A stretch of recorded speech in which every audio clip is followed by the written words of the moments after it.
Hey everyone, Mark the Movie Man here. Welcome to the final cut. And I will admit, today's movie I kind of debated on whether or not I was going to review it, but I decided, what the heck, I'll throw my hat in the ring and weigh in on Christopher Nolan's Dunkirk, which I did see when it first came out. Now, Christopher Nolan wrote and directed this story about this historic event that very few people knew about, which is Dunkirk. 400,000 soldiers on the beach, trapped. Germany's pushing through to the beach, and they need to evacuate these 400,000 soldiers, but the Navy doesn't quite do it in the time they need to, so they enlist the help of civilian boats to come out and help get the men off the beach and save their lives. Now, I didn't know much about this historic event, unfortunately. History's not really my strong point. And I'm going to say right now, visually, technically, this film is amazing. Because Christopher Nolan knows how to work a camera. I mean, cinematography. Now, I didn't get a chance to see it in a 70mm. I imagine it's mind-blowingly gorgeous in 70mm.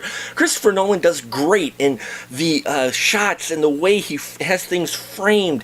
I love the visuals throughout this film. This film is like Valerian. Oh, did he go there? Yes, I went there. This film is like Valerian in that it's visually stunning. It is made to be seen on the big screen, okay? They're very similar in that respect. Visually entertaining. Wow, I mean, some of the stuff that they does in here with the seascape and especially the dogfight footage, which was probably my favorite parts of this film, I really enjoyed. So I dug that.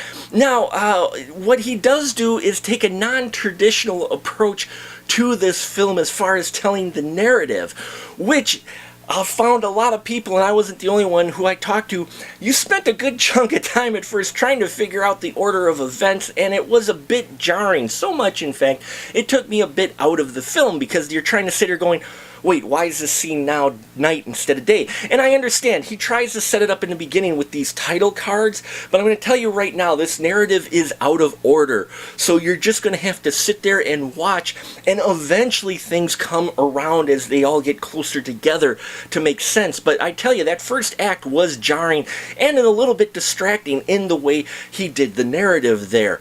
It's creative way, but a little unexpected, and for me, I guess for a war picture like this, it wasn't quite what I expected. So again, it kind of just sat there and pulled me out just a bit with this film. But the cinematography kept me interested for sure. I like Tom Hardy's character in here as the pilot who is flying over trying to protect these boats that are trying to get the men off the beach. In fact, that's my favorite part. But even there, I didn't have too much of emotional connection to pretty much any of these. And I think Nolan was trying to play off the fact that it is a historical event and these are real people, so you're bringing in that emotion already.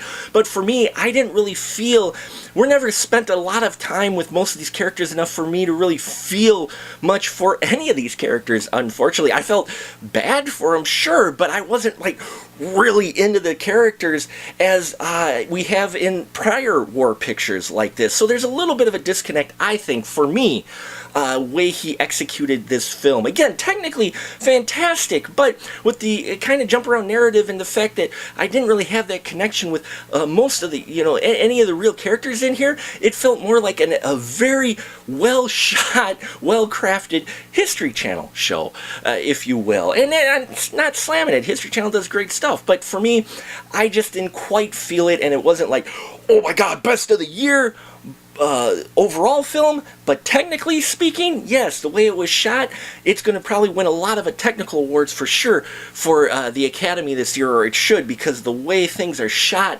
and done are fantastic and are made to be seen on the big screen. So there you have it, folks. Dunkirk is a film that needs to be seen on the biggest format possible, in IMAX, whatever, because it's going to be visually gorgeous, which with me is always half the battle is won. It's just with that story, if you're looking for real deep connection, for me, I didn't quite have that with anybody here. So I came out of it going, wow, visually that was great, but I just didn't feel a lot. And maybe I've just got a cold heart. I don't know. But leave your comments down below. Love to hear your thoughts on Dunkirk.